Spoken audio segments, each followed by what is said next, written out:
अखण्डमण्डलाकारं व्याप्तं येन चराचरं तत्पदं दर्शितं येन तस्मै श्री गुरुवे नमः।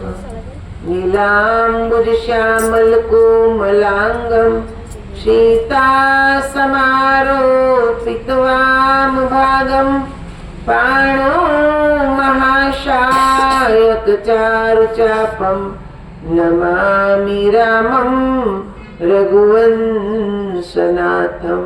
भवानी शंकरो वन्दे श्रद्धा विश्वासरूपिणो याभ्यां विना न पश्यन्ति सिद्ध स्वन्तस्तमीश्वरं सिद्ध स्वन्तस्तमीश्वरं सिद्ध स्वन्तस्तमीश्वरम्।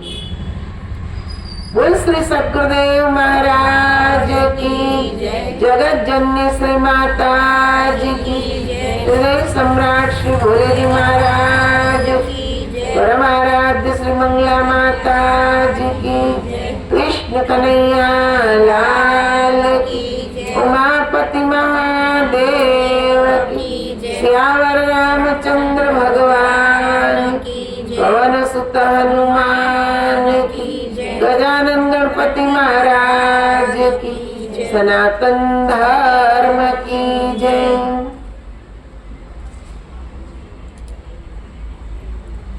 आत्मिक बंधुओं एवं आदरणीय माता बहनों,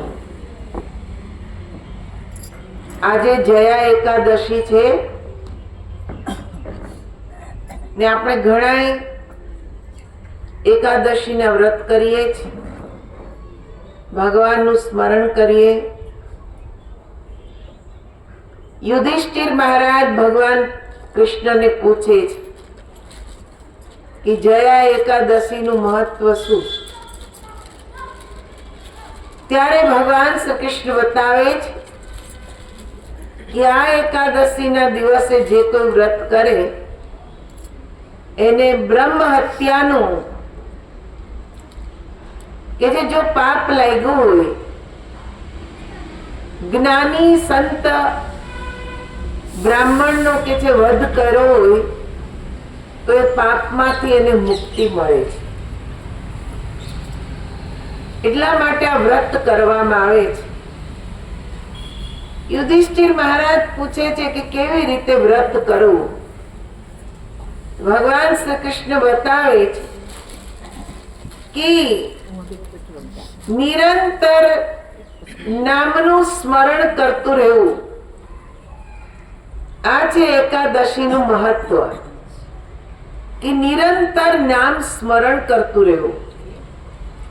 જે કઈ પાપ કર્મ જાણે અજાણે કર્યા હોય એનું મનથી પ્રાયશ્ચિત કરતું રહેવું। જો મનથી એનું પ્રાયશ્ચિત થતું રહે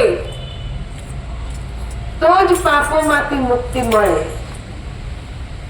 પણ મનમાં હોય જ નહીં કે વ્રત તો કરી લીધું, પણ મનમાં આવે જ નહીં કે મેં શું ભૂલ કરી, એનો પશ્ચાતાપ જ ન થાય ને મન શું ખાઉં શું ન કરું શું કરું આમ જ જો વિચારતું રહે તો કે જે એકાદશી ફળતી નથી। સતત કે જે પોતે કયા કયા ખરાબ કર્મ કર્યા છે એનું સ્મરણ થવું જોઈએ, એનો પશ્ચાતાપ થવો જોઈએ ને સાથે સાથે પ્રભુની પાસે માફી માંગવી જોઈએ કે પ્રભુ આ કરી દીધું જ, પણ હવે આગળથી ન કરું એવી તમે મને સદબુદ્ધિ આપજો કે આગળ હું આજત કે છે આવું પાપ ન કરું। પછી એક બાજુ તમે ધર્મ કર્મ કરો ને એક બાજુ પાપ કરતા જાઓ, તેનો કોઈ અર્થ સરે નહીં। ઘણા એવા દુનિયામાં જોયા છે કે એક તરફ સાચું ખોટું કરી કેટલાયના દિલ દુભાવી ને નાણું એકઠું કરે, બીજી બાજુ ધર્માદા કરે ને એમ સમજે કે આ બધા પાપ ધોવાઈ જશે, એમ ધોવાતા નથી. મનુષ્ય છીએ, મનુષ્ય માત્ર ભૂલને પાત્ર. ભૂલ થાય પણ પછી અહેસાસ થવો જોઈએ કે આ એકવાર થઈ ગયું, હવે આગળ થવું જોઈએ નહીં. એવો દ્રઢ નિશ્ચય કરી ભગવાન પાસે માફી માંગે. ભગવાનને એમ કે હવે નહીં કરું ને આગળ ન થાય એવી તમે સદબુદ્ધિ આપજો, એવી કે જે સદશક્તિ આપજો કે ધર્મ કર્મ જ કરતો રહો. તો આપણું કે છે વ્રત ફળે. એટલે સંતો વારંવાર આપણને ચેતવે, જગાડે. હવે જો યુધિષ્ઠિર મહારાજ જ્યારે કે જે વનમાં વિચરણ કરતા હતા ભાઈઓ સાથે,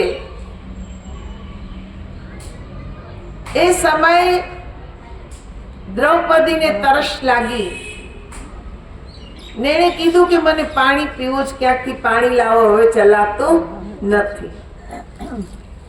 તો યુધિષ્ઠિર મહારાજજીએ સહદેવજીને મોકલ્યા કે જાઓ ક્યાંય આજુબાજુમાં તળાવ હોય તો ત્યાંથી તમે પાણી લઈ આવો. યુધિષ્ઠિર મહારાજ ગયા, અરે સહદેવજી ગયા તો જોયું તો એક સુંદર તળાવ, નિર્મળ જળ.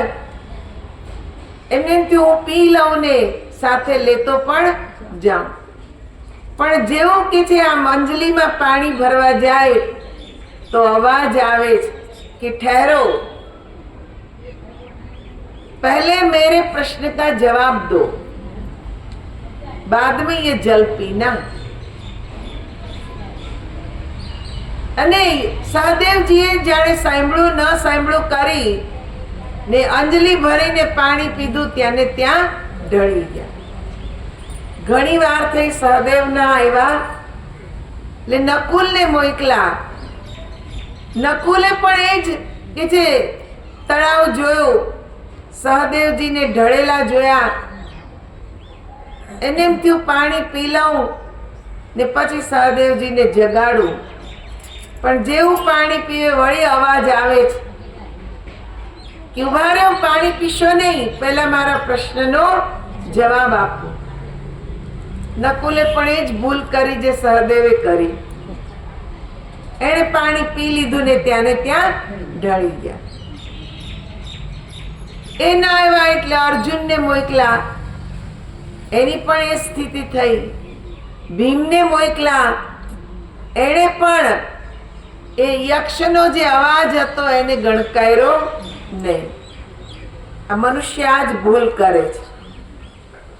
આપણને કોઈ ચેતવે તો એ ચેતવણી હૃદયમાં ધરવી જોઈએ કે કંઈક તો રહસ્ય હશે આમાં. આપણને ચેતવે જ, જો આમ જ પીવાનું હોય તો પી લે, કોઈ આપણને રોકે નહીં. પણ આ જ આપણી ભૂલ છે. આપણને ઘણી વાર અંદરથી ખોટું કામ કરતા હોઈએ ને ત્યારે અંદરથી અંતરાત્મા કહેતી હોય છે કે આ કરીશ નહીં. તો પહેલા વિચાર કર કે આનું કર્મ ફળ શું હશે. પણ મન એવો બળવો કરે, મન એમ કે કર, એટલે મનનો અવાજ સાંભળીએ પણ આત્માનો અવાજ સાંભળતા નથી. સંતો એમ કહે છે કે આત્માનો અવાજ સાંભળો તો ક્યારેય જીવનમાં કોઈ પાપ કર્મ થશે નહીં. પણ આપણે આત્માનો અવાજ નથી સાંભળતા, મનનો જ સાંભળીએ છીએ. મન જેમ કે એમ જ કરવા તૈયાર. આ મન જ આપણને પતનને માર્ગે લઈ જાય છે. સારા નરસા કર્મ કરાવે, લપ 84 ના બંધનમાં નાખે. ચારે ભાઈ મૂર્છિત થઈ ગયા. હવે યુધિષ્ઠિર મહારાજ આવ્યા શોધતા શોધતા. એમણે કે છે તળાવ જોયું, ચારેય ભાઈને મૂર્છા અવસ્થામાં પડેલા જોયા. એ પાણી ભરીને કે છે અંજલિ ભરીને પીવા જાય ત્યાં અવાજ આવ્યો, ઠહેરો, પહેલા મારા પ્રશ્નના જવાબ આપો ત્યારે યુધિષ્ઠિર મહારાજે પ્રાર્થના કરી, બતાવો તમે કોણ બોલો છો, કોને હું જવાબ આપું? ત્યાં યક્ષ પ્રગટ થાય છે. યક્ષરાજ કેવા લાગ્યા કે આ જળ ઉપર મારો અધિકાર છે, મારી આજ્ઞા વિના જળ પીવે એની આ તમારા ભાઈઓ જેવી સ્થિતિ થાય. મેં લોકોને ચેતવાતા પણ એમણે મારી વાત માની નહીં. તમે પણ મારા પ્રશ્નના જવાબ આપો ને હું જો સંતુષ્ટ થઈ જાઉં તો તમને આ જળ પીવાનો લઈ જવાનો અધિકાર છે. યુધિષ્ઠિર મહારાજે કીધું, પૂછો. તો યક્ષે એક નહીં 124 પ્રશ્ન કર્યા. કેટલા? 124 પ્રશ્ન કર્યા ને 124 પ્રશ્નના જવાબ યુધિષ્ઠિર મહારાજે આપ્યા. એમાં કે જે સમજવા જેવો પ્રશ્ન છે, યુધિષ્ઠિર મહારાજ ને પૂછે છે યક્ષ કે સૌથી મોટું આશ્ચર્ય કયું? ત્યારે યુધિષ્ઠિર મહારાજે કીધું કે આ સંસારમાં વ્યક્તિ બધું જાણતો હોવા છતાંય જાણતો નથી, એ જ આશ્ચર્ય છે. બધું જુએ છતાંય જોતો નથી, એ આશ્ચર્ય છે. બધું સમજે છે છતાં સમજતો નથી, એ આશ્ચર્ય છે. શમશાનમાં પોતાના સ્વજનને બળતા જુએ છે ને પોતાને અમર માને છે, એ આશ્ચર્ય છે. યક્ષ મહારાજ સંતુષ્ટ થઈ ગયા કે વાત સત્ય છે. આ જ દુનિયાની સ્થિતિ છે. આપણે બધું જાણીએ છીએ પણ છતાંય અંતર આત્મા તો એમ જ કહે છે કે હું કઈ જાણતો નથી, કેમ કે આપણે સમજવા તૈયાર નથી. એટલે કીધું ને, બધું સમજે છે છતાંય સમજવા તૈયાર નથી.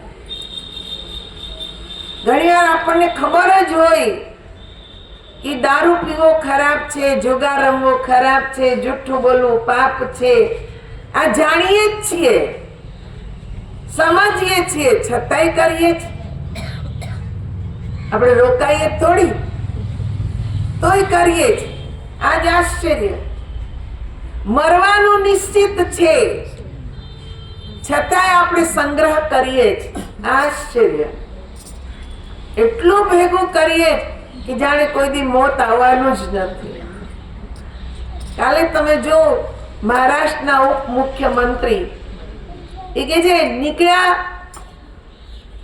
રાજકાજ માટે, પોતાના પ્લેનમાં બેઠા ને ત્યાં ક્રેશ થઈ ગયો, દેહ પૂરો થઈ અને નીકળ્યા, ઘરેથી નીકળ્યા ત્યારે ખબર હતી કે આવી રીતે મૃત્યુ થશે? કાળ ક્યારે પોતાનો કોળિયો આપણને બનાવી લે એ કોઈને ખબર નથી. છતાંય આપણે કેટલું ભેગું કરીએ છીએ, કેટલું ભેગું કરીએ છીએ કે જેનો કોઈ અંત જ નથી. મન સંતુષ્ટ જ નથી થતું કે બસ હવે આટલું ઇનફ થઈ ગયું, આટલાથી મારું જીવન ચાલે એમ છે. પણ બીજાનું જોઈને આપણને લેવાનું મન થયા જ રાખે. પછી ઘરમાં આવે પછી ભલે ઉપયોગમાં ના આવે, ક્યાંક કે જે કચરામાં પડ્યું રહે, ખૂણામાં પડ્યું રહે, પણ ભેગું તો કરવું જ છે. બેંક બેલેન્સ વધારીએ, ખુદને માટે વાપરીએ, વધારતા જાય, અંતે તો એ જ રહી જ જવાનું છે. કોણ વાપરશે કોઈને ખબર છે? કોઈને ખબર નથી. ને છતાંય ભેગું કરવામાં લાગેલા છીએ. આ આશ્ચર્ય. તો ઘણા બધા પ્રશ્ન પૂછ્યા. કાજલથી વધારે કાળું કોણ? ધર્મ કયો? અધર્મ કયો? આવા ઘણા બધા પ્રશ્ન પૂછ્યા. પણ મેઇન આ જ હતું કે સૌથી મોટું આશ્ચર્ય કયું?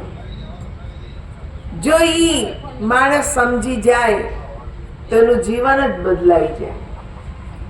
સંતો એમ બતાવે છે કે યુધિષ્ઠિર મહારાજને યક્ષે પ્રશ્ન કર્યો કે ક પંથા, તમારો પંથ કયો? આપણને કોઈ પૂછે ને કયો પંથ તમારો, કયો ધર્મ તમારો, ભાઈ ધર્મ તો બધાનો એક જ છે. આખા માનવ સમાજનો એક જ ધર્મ છે અને એ છે સ્વયં પોતાને જાણવું. પણ આપણે પોતાને જાણતા નથી. આખી દુનિયાને જાણવાનો પ્રયત્ન કરીએ છીએ. યુટ્યુબ પર માણસો શું કરે છે? જાત જાતની રીલ બધી જોવે. આ શું જાણવું જ થયું ને? કોણ શું કરે, કોણ કેમ નાચે, કોણે કેમ વાત કરી, આ બધું જાણવામાં સ્વયં પોતાને ભૂલી જાય છે કે મારે શું કરવાનું છે. પોતાની ઓળખાણ થતી નથી કે મારો પોતાનો ધર્મ કયો. એટલે જ યક્ષે પ્રશ્ન કર્યો ક પંથા, કયો પંથ? તો યુધિષ્ઠિર મહારાજ બતાવે છે તર્કો પ્રતિષ્ઠા શ્રુત્યો વિભિન્ના નૈકો ઋષિરસ્ય મતમ પ્રમાણમ ધર્મમ તત્વમ નિહિતમ ગુહાયમ મહાજનો યેન ગતસ પંથા. કે જે ધર્મનું તત્વ બહુ નાજુક છે, અતિ ગુપ્ત છે. તર્ક વિતર્ક ઘણા છે. શ્રુતિ સ્મૃતિ સાંભળવું, યાદ રાખવું, એમાંથી અનેક પ્રકારના તર્ક વિતર્ક થયા રાખે. પણ યુધિષ્ઠિર મહારાજ કે મને તો એટલું જ સમજાય કે મહાપુરુષો સંતો જે માર્ગે ચાલ્યા એ માર્ગે આપણે ચાલવાનું છે, એને જ જાણવાનું છે. કેમ કે મહાપુરુષો ક્યારે ખોટા માર્ગે ચાલતા નથી. ભગવાન રામ આવ્યા, ભગવાન કૃષ્ણ આવ્યા, આ બધાએ સાચો જ માર્ગ બતાવ્યો. સદમાર્ગે ચાલવાનું શીખવું. તો એ સદમાર્ગ કયો? આને આપણે કે છે આની શોધ કરવાની છે, આની તલાશ કરવાની કે એ કયો માર્ગ છે કે જે માર્ગ પર ચાલવાથી મનને શાંતિ મળે, મનને સુખ મળે, આનંદ મળે. સંતોની મહિમા તો આપણે બહુ ગાઈએ છીએ, પણ એ સંત જેવા થવા માટે થોડા ગુણ તો ગ્રહણ કરવા પડે. એને જો ભૂલી જઈએ, मुख में है राम नाम और संसार के काम तेरे हाथ में, तो काम चाले नहीं. જ્યાં કે છે મુખમાં રામ નામ છે તો મન પણ ત્યાં જ હોવું જોઈએ. કબીરા મન તો એક હે ભાવે જીધર લગાય, ભાવે તો હરિ ભક્તિ કર, ભાવે વિશે કમાય. કબીર સાહેબ કે જે મન એક જ છે, હજાર મન નથી. યા તો તું ઈશ્વર ભક્તિ કર, યા તો તું સંસારનું ચિંતન કર. બેમાંથી એક કર. કામ બધા થાય પણ ચિંતન તો ઈશ્વરનું જ થવું જોઈએ, તો મનને શાંતિ મળે. કેમ કે આ શરીર છે કર્મ કરવા માટે, એટલે કામ સંસારના કરો પણ મન પરમાત્મામાં જોડી રાખો. એક ભજન છે, આપ લોકો પણ બોલવાનો પ્રયત્ન કરશો. બોલ શ્રી કૃષ્ણ કનૈયા લાલ કી, ઉમાપતિ મહાદેવ કી, સિયાવર રામચંદ્ર ભગવાન કી. જેના મુખમાં રામનું નામ નથી, તેનો મનુષ્ય તણો અવતાર નથી. જેના મુખમાં રામનું નામ નથી, તેનો મનુષ્ય તણો અવતાર નથી. જેને હરિ કીર્તનમાં પ્રેમ નથી, જેને હરિ કીર્તનમાં પ્રેમ નથી, તેને શ્રી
જેના મુખમાં રામનું નામ નથી તેનો મનુષ્ય તણો અવતાર નથી. જેના મુખમાં રામનું નામ નથી તેનો મનુષ્ય તણો અવતાર નથી. જેને ખરા ખોટાનું ભાન નથી જેને ખરા ખોટાનું ભાન નથી તે સમજ ખરા પણ શાન નથી. તે સમજ ખરા પણ શાન નથી. જેના મુખમાં રામનું નામ નથી તેનો મનુષ્ય તણો અવતાર નથી. જેના મુખમાં રામનું નામ નથી તેનો મનુષ્ય તણો અવતાર નથી. જેના રુદિયામાં પ્રભુ નામ નથી જેના હૃદયમાં પ્રભુ નામ નથી તેને સંસારમાં સુખધામ નથી. તેને સંસારમાં સુખધામ નથી. જેના મુખમાં રામનું નામ નથી તેનો મનુષ્ય તણો અવતાર નથી. જેના મુખમાં રામનું નામ નથી તેનો મનુષ્ય તણો અવતાર નથી. જેના ઘરમાં નીતિ ધર્મ નથી જેના ઘરમાં નીતિ ધર્મ નથી તેના ઘરમાં કશુંય મર્મ નથી. તેના ઘરમાં કશુંય મર્મ નથી. જેના મુખમાં રામનું નામ નથી તેનો મનુષ્ય તણો અવતાર નથી. જેના મુખમાં રામનું નામ નથી તેનો મનુષ્ય તણો અવતાર નથી. જેના મુખમાં સત્ય નામ નથી તેના મુખમાં સત્ય નામ નથી તેના અંતરમાં રામ નથી. તેના અંતરમાં રામ નથી. જેના મુખમાં રામનું નામ નથી તેનો મનુષ્ય તણો અવતાર નથી. જેના મુખમાં રામનું નામ નથી તેનો મનુષ્ય તણો અવતાર નથી. બોલ શ્રી કૃષ્ણ કનૈયા લાલ સિયાવર રામચંદ્ર ભગવાન. તો શું બતાવ્યું? જેના મુખમાં રામનું નામ નથી તેનો મનુષ્ય તણો અવતાર નથી. મનુષ્ય શરીર છે પણ આપણે મનુષ્ય જેવા કર્મ કરતા નથી. કર્મ આપણા પશુ પક્ષી જેવા છે. ખાવું પીવું સુઈ જવું, બાળકોને જન્મ આપવો, મોટા કરવા, વરાવવા, પરણાવવા, પશુ પક્ષી આ જ કરે છે. પણ માનવ શરીર મળ્યું તો કંઈક ઉત્તમ કર્મ કરવું પડશે. અને સૌથી ઉત્તમ કર્મ છે સ્વયંને ઓળખવું. યુધિષ્ઠિર મહારાજે આ જ કીધું કે સ્વયંને જાણવું એ જ મોટો ધર્મ છે. એ જો આપણે જાણી લીધું તો આપણા મનુષ્ય જન્મ સફળ. માનવ શરીર મળ્યું એ સફળ. ગયા શનિવારે મેં કીધું હતું ને કે મનુષ્યને જ કહેવામાં આવે છે કે તું માનવ થા. ઘોડાને કોઈ દી કીધું નહીં કે તું ઘોડો થા. ગધેડાને કીધું નહીં કે તું ગધેડો થા. કૂતરાને કોઈ નથી કીધું તું કૂતરું થા. એને ખબર જ છે એનો ધર્મ શું છે ને એ પ્રમાણે વર્તે જ છે. પણ આપણે મનુષ્ય જેવા છીએ, વધુ સમજદાર હોવા છતાંય આપણે સમજદારી દાખવતા નથી. મનુષ્યને જ કેવું પડે કે તું માનવ થા. માનવ એટલે શું? નવ એટલે નવો, માં એટલે નહીં. નવો જન્મ ના લેવો પડે એવો તું થા. આ વારંવાર જન્મવું, વારંવાર મરવું, વારંવાર જનનીની જઠરાગ્નિની અંદર કષ્ટને સહન કરવા, પુનરપી જન્મ પુનરપી મરણમ પુનરપી જન્ની જઠરે શયનમ ઈ સંસારે ખલુ દુસ્તારે કૃપા અપારે પહી મુરારે ભજ ગોવિંદમ ગોવિંદમ ભજ મૂળ મતે. હે મૂળ મતે જીવ, તું હવે તો ગોવિંદ ભજ. વારંવાર જન્મ લેવો, વારંવાર મરવું, વારંવાર જનનીની જઠરાગ્નિની અંદર કષ્ટને સહન કરવું. હવે તો તને માનવ દેહ મળ્યો, હવે તો તું ગોવિંદ ભજ. પણ એ જ આપણે નથી કરવું. બાકી બધાની નકલ કરવી. કોણે કેવો બંગલો બનાવ્યો, કોણે કેવું જમવાનું બનાવ્યું, કોણે કેવા કપડા પહેર્યા, કોણે કેવી ગાડી લીધી, આપણે એવું કરવું છે, આપણે એવું જ હોવું જોઈએ. પણ એ ભૂલી જાય કે આ બધું સેટ કરવામાં, ઘરમાં સોફા સેટ લાવે, હે ને, બધો કે છે કિચન સેટ લાવે, ડાઇનિંગ ટેબલ નો સેટ લાવે, ટીવી સેટ લાવે. આ બધા સેટ લાવતા લાવતા મન અપસેટ થઈ જાય. એટલી લોન વધી જાય ને, બધું આજકાલ તો બધું લોન માં જ લેવાનું. એવી લોન વધી જાય ને પછી હપ્તા ભરાય નહીં ત્યારે ચિંતા થાય કે હવે શું થશે. ભરાય નહીં તો બેંક વાળા આવીને બધું લઈ જાય, તાળા મારી જાય. અચ્છા, હતા એવા ને એવા થઈ ગયા. હા, દવાઓ પીવાનું, જો ન ભરાય તો સીધો ઈ જ રસ્તો. પણ આ કઈ કે છે સોલ્યુશન નથી. આનું સોલ્યુશન ઈ જ છે, મનને સંતુષ્ટ રાખો. જે છે જેવું છે એમાં મન આનંદિત રહેવું જોઈએ. તો આપણે કંઈક સમજ્યા કહેવાય. એકબીજાની નકલ કરવી એ સમજણ નથી. આપણા વડીલો કહેતા, જેટલી ચાદર લાંબી હોય ને એટલા જ પગ લાંબા કરવા, વધારે કરવા નહીં. વધારે કરવા જાવ તો ઉઘાડા રહે ને તો ઠંડી લાગે, પણ વધારે લાંબા કરવા જ નહીં. જેટલું આપણી પાસે છે એમાં જ જીવન કેમ આનંદથી ચલાવવું, આ સમજણથી આપણે જીવીએ ને બચે સમય પરમાત્માનું ભજન કરીએ તો કોઈ દિવસ જીવનમાં તકલીફ જ ના આવે, કોઈ દિવસ નહીં આવે. સંતો એટલે તમે જો કાંઈ ન હોય પાએ તોય આનંદમાં રહે.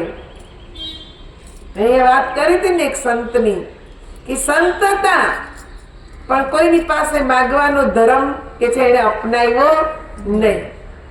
જે મળે એમાં જ આનંદ.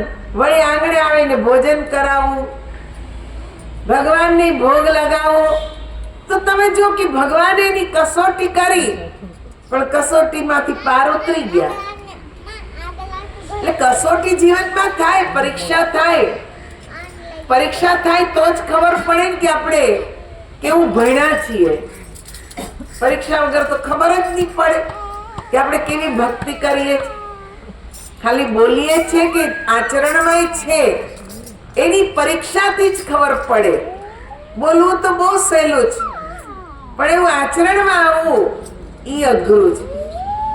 કેટલા કેટલા દિના ઉપવાસ થાય તોય સંત મોઢામાંથી ઉફે કરે નહીં, ત્યારે એની સાધુતા નિખરતી હોય છે. એમ આપણા ગ્રહસ્થ જીવનમાં કસોટી તો આવે, એવું નથી ના આવે. બધા દિવસ કઈક સરખા હોતા નથી. ક્યારેક લીલા લહેર હોય, જલસા હોય, ક્યારેક ના પણ હોય. પણ આપણામાં એક સમજદારી હોવી જોઈએ કે ના, જે સમય પરમાત્માએ બતાવ્યો છે એમાં જ મારે આનંદથી રહેવાનું છે. મીરા એટલે તો કીધું કે રામ રાખે તેમ રહીએ, ઉદ્ધવજી રામ રાખે તેમ રહીએ. ચિઠ્ઠીના ચાકર છઈએ, ઉદ્ધવજી રામ રાખે તેમ રહીએ. એના જ જો થઈ જાય. બેને કીધું ને કે પ્રભુ તું તો મારો કે છે સગો છે, હું તને ફાવે એમ બોલાવું, ક્યારેક ભાઈ કહું, ક્યારેક કે છે તું મારો મિત્ર થઈ જાય. કેમ કે ઈશ્વરને તો આપણે બધું કીધું, ત્વમે માતા ચ પિતા ત્વમેવ, ત્વમેવ બંધુ ચ સખા ત્વમેવ, ત્વમેવ વિદ્યા દ્રવિણમ ત્વમેવ, ત્વમેવ સર્વમ મમ દેવ દેવ. કે પ્રભુ તમે જ સર્વસ્વ છો, તમે જ વિદ્યા, તમે જ ધન, તમે માતા, તમે પિતા, તમે ભાઈ, બંધુ, સખા, બધું તમે જ. જો ઈ જ બધું છે તો પછી ચિંતા શેની? વિશ્વંભરની સર્વની ચિંતા તું સિદ્ધને ચિંતા કરી. એને બધી ચિંતા જ. પછી આપણે ચિંતા કરવાની રહેતી નથી. એ ટાઈમે આવીને કે છે બધું કરવાના જ છે. શેઠ સગાસા ને રાણી સંગાવતી, એની કથા તમે સાંભળી હશે. કેવું એ કે છે ગૃહસ્થાશ્રમમાં જ હતા, પણ એ નિયમ લીધો કે રોજ એક સંતને જમાડીને જમવું, રોજ. ને ભગવાનની દયાથી રોજ કોઈ સાધુ સંત આવી જતા, એને જમાડીને પછી જમે. પણ ભગવાનની કસોટી કરે ને, 7 દિવસ મુસળાધાર વરસાદ વરસ્યો, 7 દિવસના ઉપવાસ થયા, કોઈ સંત આવ્યા નહીં. નિયમ છે સંતને જમાડ્યા વગર જમવું નહીં. ત્યારે રાણી સંગાવતી કે હવે તો તમે ક્યાંક તપાસ તો કરો, ક્યાંક તો સંત હશે જ. ને શેઠ સગાસા ખુદ નીકળ્યા, પાણી ખૂંદતા ખૂંદતા ક્યાંય દૂર નીકળી ગયા. ને ત્યાં એક સાધુ બેઠા જ, પણ આખા શરીરેથી કે છે પિત્ત વયું જાય, રક્ત વયું જાય. ને એને કહે છે કે મહારાજ મારા ઘરે પધારો. સંત આટલું બધું કે જે કષ્ટ છે શરીરમાં, હંમેશા તમે જો જ્યારે શરીરમાં કષ્ટ હોય ને, એનો કે છે સ્વભાવ બહુ ચીડિયો હોય, ચીડચીડ જ થાય. કેમ કે શરીરમાં સુખ નહીં, એટલે કરે શું? કોઈ બોલાવે એની ઉપર બધો ગુસ્સો ઉતરી જાય. આણે કીધું કે મહારાજ ચાલો, એટલે સંતો વરસી પડ્યા એની ઉપર. તું જોતો નથી મને કેટલી પીડા છે, કેટલો વરસાદ વરસે ને તું મને કે મારા ઘરે ચાલો, મારામાં ચાલવાની શક્તિ નથી. તો શેઠ સગાસા કે હું તમને મારા ખંભે બેસાડીને લઈ જાઉં. એ કે મારી એવી હાલત છે હું તારા ખંભે બેસું? તો કે મહારાજ હું તમને ટોપલામાં કે છે રૂ મૂકીને એમાં બેસાડીને લઈ જાઉં, પણ તમે ચાલો. તો કે હા જા લે વ્યવસ્થા કર. બિચારા ઘરે આવ્યા, ટોપલો લીધો, એમાં રૂ પાથરું, ને પછી છત્રી લઈને નીકળ્યા. કારણ કે રૂ પલ્લી જાય તોય ઉપાધિ, ધોધમાર વરસાદ પડે. ને આવી પરિસ્થિતિમાં એ ટોપલો માથે, એની ઉપર છત્રી ને લઈને નીકળ્યા. ને સંતને કે ચાલો હવે આમાં તમે બેસો. સંતને એમાં બેસાડ્યા, માથે ટોપલો મૂક્યો. ને કે મહારાજ આ છત્રી પકડી રાખો. તો કે તું આવી રીતે મને લઈ જાય, મારી પાસે સેવા કરાવે છે. બિચારાને ટોપલો પકડવો, છત્રી પકડવી, કેમ કરું? તોય ભગવાનને યાદ કરતા કરતા પ્રભુ તું મારી લાજ રાખ. એમી કે જે પાણીમાં કડકડ સમા પાણી, એમાં મહારાજને માથે બેસાડ્યા, એની ઉપર છત્રી રાખી, એક હાથે ટોપલો પકડો, ધીરે ધીરે ચાલે. જરાક ક્યાંક આમ ખાડામાં પગ જાય એટલે હલે, એટલે તરત મહારાજ કે છે રાયડું પાડે ને ગાળોનો રમઝાટ બોલાવે.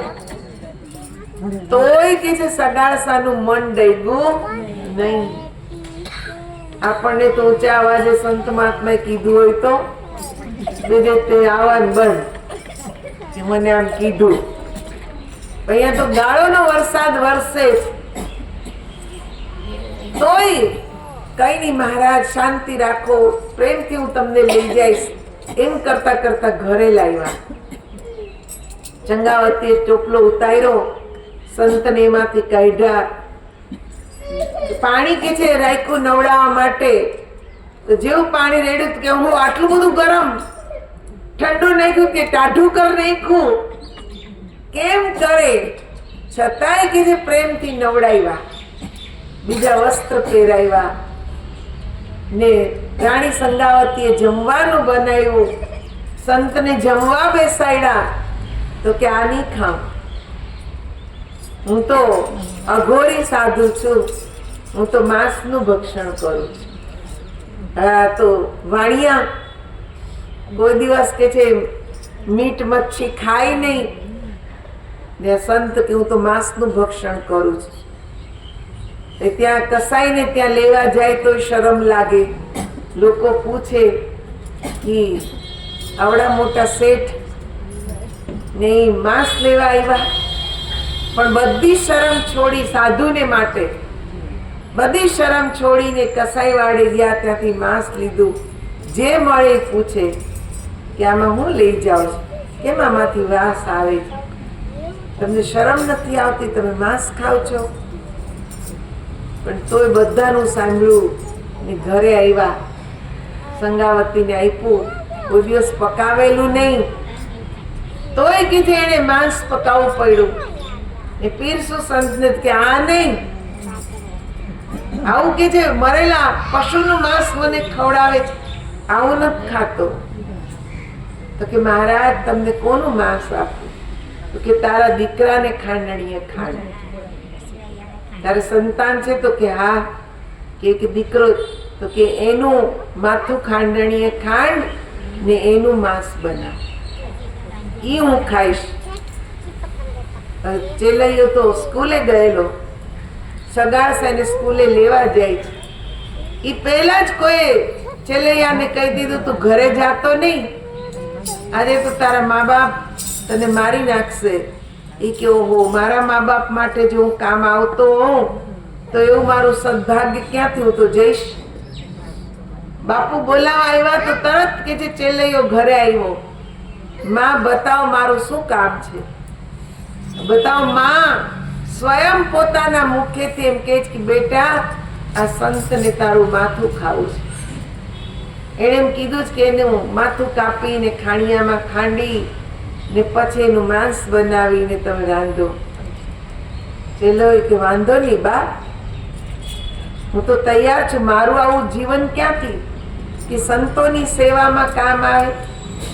ભજનમાં ગાયું ને, જેનું કે છે મન શરીર સંતની સેવામાં ન લાગે, તન મન ધન સેવામાં ના લાગે, એ બધું એનું બેકાર છે.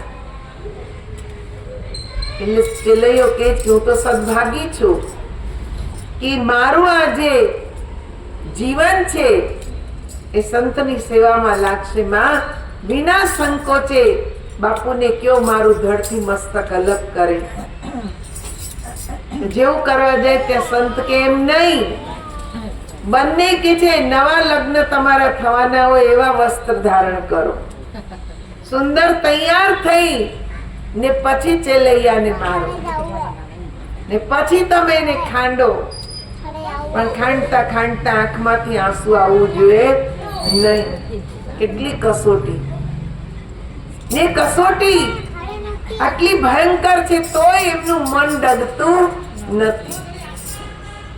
મેં ચેલૈયાનો વધ કર્યો, ખાંડતા જાય, ભગવાનનું ભજન કરતા જાય કે પ્રભુ આ કેવી કસોટી તું કરે. એનું કે જે મસ્તક ખાંડીને રાંધ્યું તો સંતને ધૈર્ય જેવું તો કે હું વાંજ્યાન ખાતો નથી, તમારું તો સંતાન જ નથી. ત્યારે સંગાવતી કહે કે હું તમને બતાવું, મારા પેટમાં બાળક છે, 5 મહિનાનો ગર્ભ છે, અમે નિસંતાન નથી. ત્યારે સંત કહે કે તો થાળી પીરસો, તમારા બંનેની પીરસો, મારી સાથે જમો, તમારા દીકરાની એ પીરસો. તો કે દીકરો તો હવે ક્યાં છે, હજી તો એને જન્મ લેવાનો. તો કે ના, તમે એની થાળી પીરસો. એની થાળી પીરસે જ ને સંત કહે કે બોલાવો ચેલૈયાને. કે મહારાજ હવે ક્યાંથી આવશે, એ તો આ થાળીમાં જ તમારી. તો કે ના, તમે એને અવાજ લગાવો. જેવો ચેલૈયાને અવાજ લગાવે છે ને ચેલૈયો દોડતો દોડતો આવે છે. એ આશ્ચર્યમાં પડી જાય છે કે આ શું, તમે કોને ખાંડો, કોને રાંધો. ત્યારે શેઠ સગાસા કહે કે તમે છો કોણ, તમે સાધારણ નથી કોઈ, તમે પ્રગટ થાઓ ત્યારે ભગવાન સ્વયં પ્રગટ થાય છે. ભગવાન કહે છે કે માંગો, હું તમારી ભક્તિથી પ્રસન્ન છું. તમે આટલી કે છે પરીક્ષા મેં તમારી આકરી કરી, તોય તમારું મન ડગ્યું નહીં, માંગો. ત્યારે શેઠ સગાસા કહે છે કે પ્રભુ, હવે તો તમારા સાક્ષાત દર્શન થઈ ગયા, માંગવાનું કઈ રહેતું નથી. ભગવાન કે માંગો, હું તમને આપવા તૈયાર છું. તો કે બસ આપવું જોઈએ તો એટલું જ આપો કે અમારી જેવી પરીક્ષા કરી એવી આગળના કે છે સમયમાં કોઈ ભક્તની કરશો નહીં. હવે સમય કપરો આવી રહ્યો છે, આવી પરીક્ષા કોઈ આપી શકશે નહીં. કોઈની આવી પરીક્ષા ન કરશો. ભગવાને તથાસ્તુ તો કીધું, પણ ભાઈ પરીક્ષા થયા વગર ભક્તિ પરિપક્વ થતી નથી. એ તો દરેક ભક્તે મનથી તૈયાર જ રહેવું પડે કે સદમાર્ગે ચાલીએ છીએ, ભગવાન કસોટી તો કરશે જ, પણ જે કસોટી કરે છે પારે ઉતારે છે.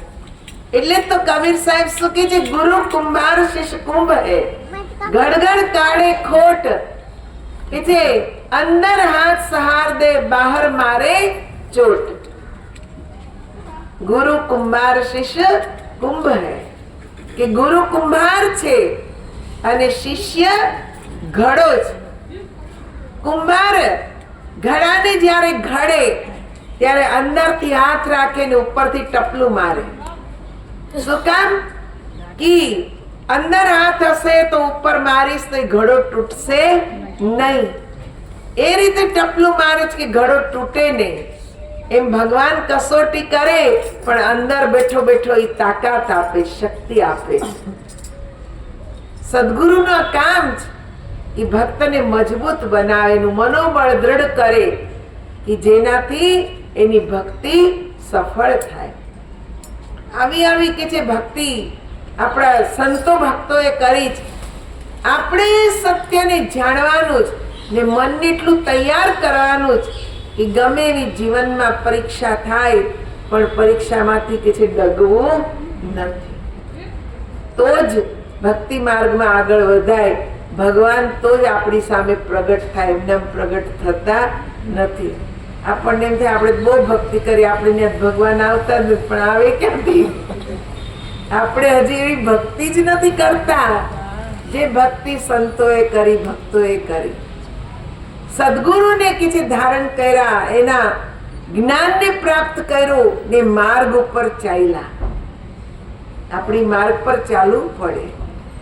કસોટી તો થાય, પણ ભગવાન અંદરથી આત્મબળ એટલું બધું આપે છે કે આત્મબળથી આપણે ક્યારેય તૂટતા નથી. એટલે પરીક્ષાથી ડરાય નહીં. ભક્તિ કરવી ને ડરવું બે નહીં બને રે, પોલે પોલે પ્રભુજી તને નહીં મળે રે.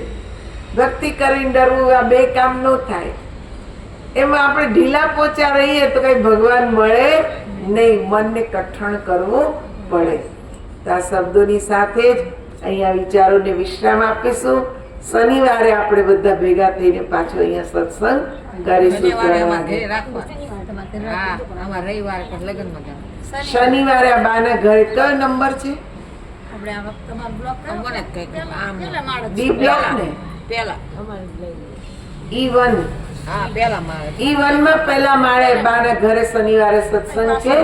તો આપ લોકો સત્સંગમાં આવી સત્સંગથી લાભ ઉઠાવશો. બોલ શ્રી કૃષ્ણ કનૈયા.